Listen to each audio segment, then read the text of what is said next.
মুসলমান করে ছেলে মেয়েরা বানা তরুণেরা এই নবীর প্রেমিকেরা হযরত জিবরাইল আমিন আল্লাহর কাছে চলে যাবে। আল্লাহ পাক আপনার হাবিবের মন খারাপ, হযরত জিবরাইল আমিন বলবে ও রব্বে আল্লাহ পাক, আল্লাহ বলবে জিবরাইল চলে যাও আমার হাবিবকে মন খারাপ করতে মানা করো। আমার হাবিবের ৭০,০০০ উম্মতকে আমি আল্লাহ বিনা হিসাবে নাজাত দিয়ে দেব। হযরত জিবরাইল আমিন আল্লাহ নবীর কাছে আসবে, ইয়া রাসূলুল্লাহ হাবিবাল্লাহ, ইয়া রাসূলুল্লাহ হাবিবাল্লাহ, আল্লাহ ৭০,০০০ কে বিনা হিসাবে নাজাত দিবে। আল্লাহ নবী বলে জিবরাইল এতে আমি নবী আমার মন ভরে না। জিবরাইল আমিন বলবে ইয়া রাসূলুল্লাহ হাবিবাল্লাহ, হুজুর কি চান? জিবরাইল কে আল্লাহ নবী বলবে জিবরাইল তুমি আল্লাহর কাছে যাও আর একটু বাড়িয়ে নিয়ে আসো।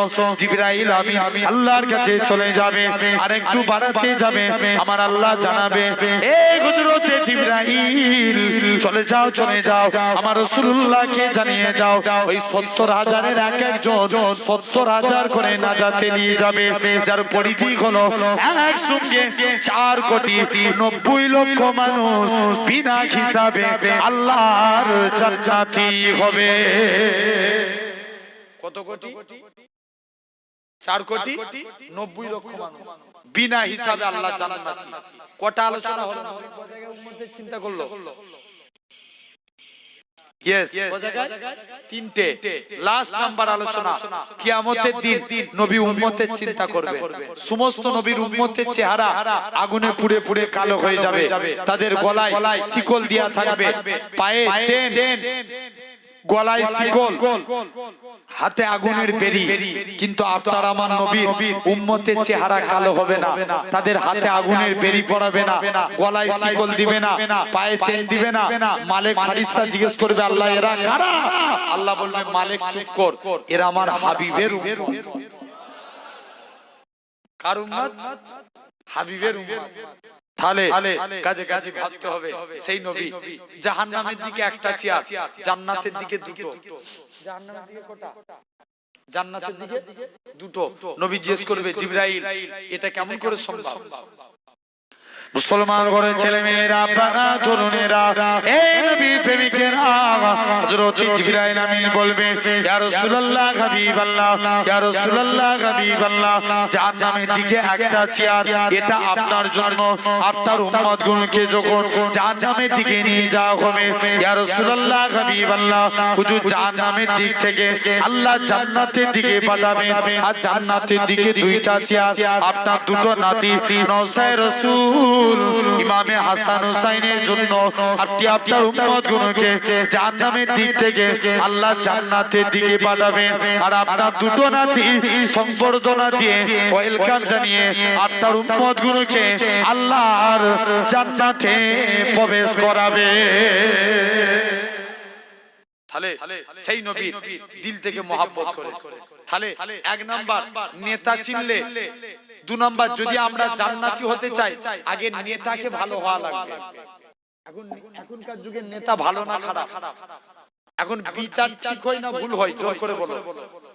আরে কথা বলে না কেন? বিচার এখন আছে? এক চোর দুটো চুরি করতে যে পাঁচি চাপা পড়ে মারা গেছে, আমাদের বিচার এখন এই ধরনের। আমি একটা গল্প বলছি শুনে। এক চোর চুরি করতে যে পাঁচি চাপা পড়ে মারা গেছে, চোরের যে বাপ রাজার দরবারে বিচার দিয়েছে, রাজা মশাই আমার ছেলেগুলো চুরি করতে যে পাঁচি চাপা পড়ে মারা গেছে, একটা বিচার করতে হবে।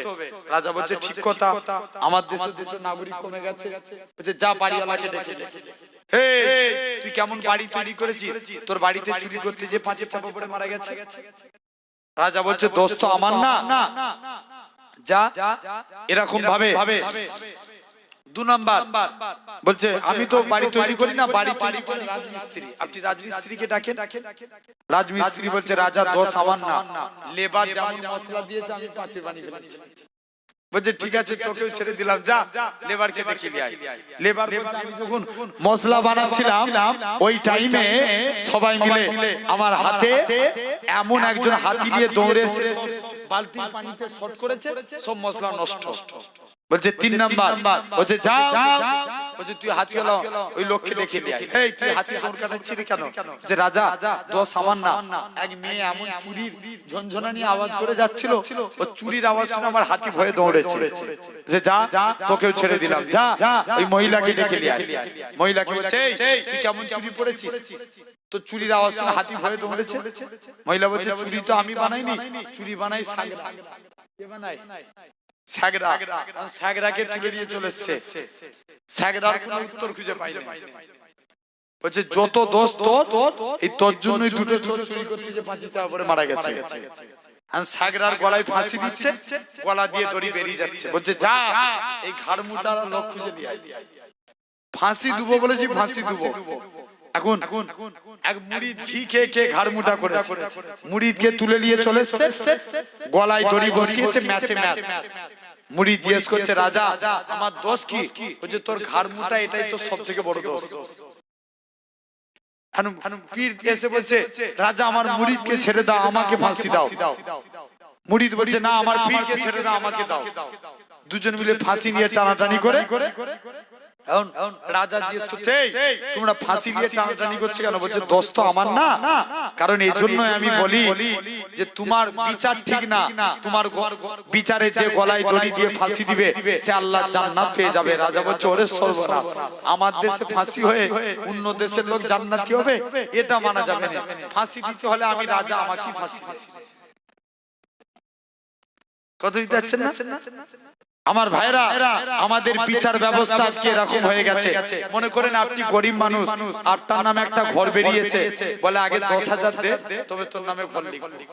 কথা বলেন কেন? জোর করে বলো, হচ্ছে না? জেনে রেখে দেন। আর দেখেন অনেকে আমার ভাই বসে আছেন, আপনাদের সঙ্গে আমার দুশ্মনী অনেক নেতা আছেন।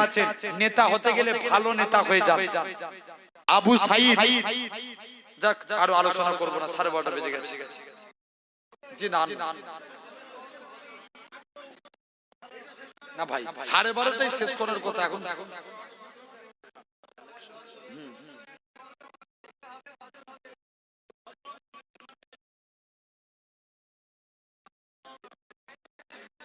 আল্লাহ কবুল করেন, আবার পরে ইনশাআল্লাহ হবে। আচ্ছা সবাই মিলে বলছে আমি খুব 1 মিনিটের মধ্যে শেষ করব। জেনে রেখে দেন আমার ভাইরা, আবু সাইদ সে একজন নেতা ছিলেন, তার বিরুদ্ধে 3টে ঘোষণা দিল। বলছে যাও, 1 নাম্বার বলছে তুমি প্রতিদিন যখনই রাজ দরবারে যাও তুমি লেট করে যাও কেন? এটা 1 নাম্বার। তোমার বিরুদ্ধে তোমার এলাকার মানুষেরা দাবি করেছে। 2 নাম্বার তুমি আজকের দিনে প্রতিদিন সপ্তাহে একটা দিন করে কামাই করো কেন? 2 নাম্বার।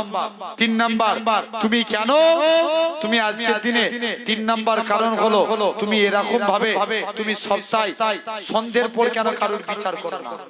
আবু সাইদ কারোর সঙ্গে কোনো কথা বললেন না। ওমরে ফারুক ডাক দিলেন, বলে কেন তুমি এই কাজ করো? মুসলমান ঘরের ছেলে মেয়েরা, পাড়া তরুণেরা, এ নবী প্রেমিকেরা, আল্লাহ নবী সাহাবী আবু সাইদ বলে ভাই ওমর রে, আমার বাড়িতে আমরা স্বামী স্ত্রী মাত্র 2 জন। আমার স্ত্রী একা কাজ করে উঠতে পারে না, আমি মাঝে মাঝে আমার স্ত্রীর কাজে হাত লাগাই, এই জন্য আমার রাজ দরবারে আসতে দেরি হয়ে যায়। বলে 2 নাম্বার তুমি কেন সপ্তাহে একটা দিন করে কামাই করো? বলে আমার একটাই মাত্র জামা, আর আমাদের নেতাদের এখন দেখবেন কোটি কোটি টাকার মালিক। বলে আমার একটাই মাত্র জামা, এই জামাটা আমি একদিন করে ধৌত করি যাতে করে জুম্মার দিনে নামাজ পড়ি, ওই জন্য আমি একটা দিন কামাই করি। আর 3 নাম্বার হলো আমি সকাল করে ঘুমিয়ে পড়ি, তাড়াতাড়ি করে ঘুমিয়ে পড়ি। নবী বলেছেন তোমরা তাড়াতাড়ি করে ঈশার নামাজ পড়ে ঘুমিয়ে পড়বে, গভীর রজনীতে উঠে তাহাজ্জুদের নামাজ পড়বে। আমি আবু সাইদ আল্লাহ নবীর এই আমল খানা করি। এরকম নেতা আমাদের নেতাদের এখন একটা জামা, একটা গাড়ি না 10, জোরে বলো না 10টা করে। জেনে রেখে দেন আমার ভাইরা, আব্বারা, তরুণেরা, তাহলে কাজে কাজে আল্লাহ আমাদের কবুল করেন, আর আল্লাহ আমাদের সকলকে আল্লাহ যেন সিরাতাল মুস্তাকিমের পথিক বানান। আল্লাহ যদি মৌকা দেয় ইনশাআল্লাহ আবার পরে আলোচনা হবে। কারণ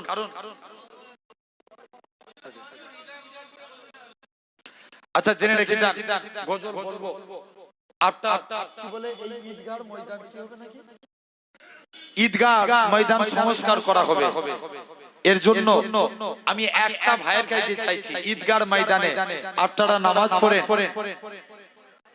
শুনছেন বসো না তোমরা ঈদগাহ ময়দানে এই ঈদগাহ ময়দান সংস্কার করা হবে এই সংস্কারের জন্য আল্লাহর কোন একটা বান্দা আছেন 2000 টাকা দিবেন আমি বেশি চাইছি না 2000 টাকা একজন কি আছেন হাত তুলে বলবেন এসুরে উরতাম মদিনার আসমান আরো জোরে হবে না সুবহানাল্লাহ শুনতাম মসজিদে নববীর মধুর আজান সুরে সুরে উড়তাম মদিনার আসমান মদিনার আসমান ডানা মেলে সব করিতাম মিম্বরের বালি উড়ে উড়ে দেখিতাম মদিনার কুলি গুলি আমি যদি হতাম মদিনার বুলবুলি উড়ে উড়ে দেখিতাম মদিনার কুলি গুলি হৃদয় শীতল করা সেই মদিনার বাতাস মুছে যাবে মনের জ্বালা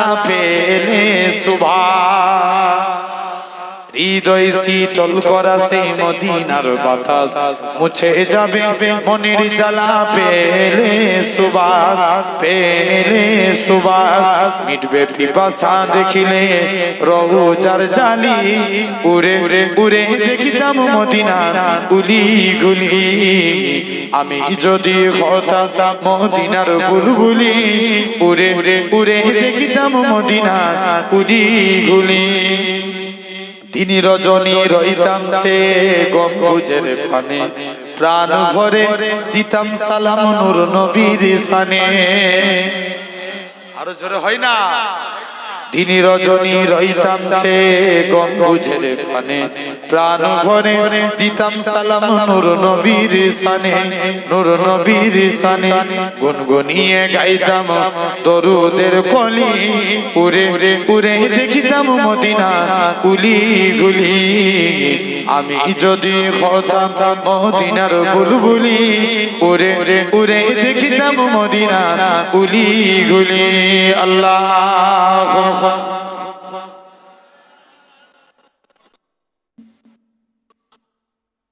আচ্ছা লাস্ট যেটা আলোচনা হলো কমপ্লিট আর অলরেডি জেনে রেখে দেন একদম শর্ট করে বুঝাচ্ছি আমার ভাই সেই বেলাল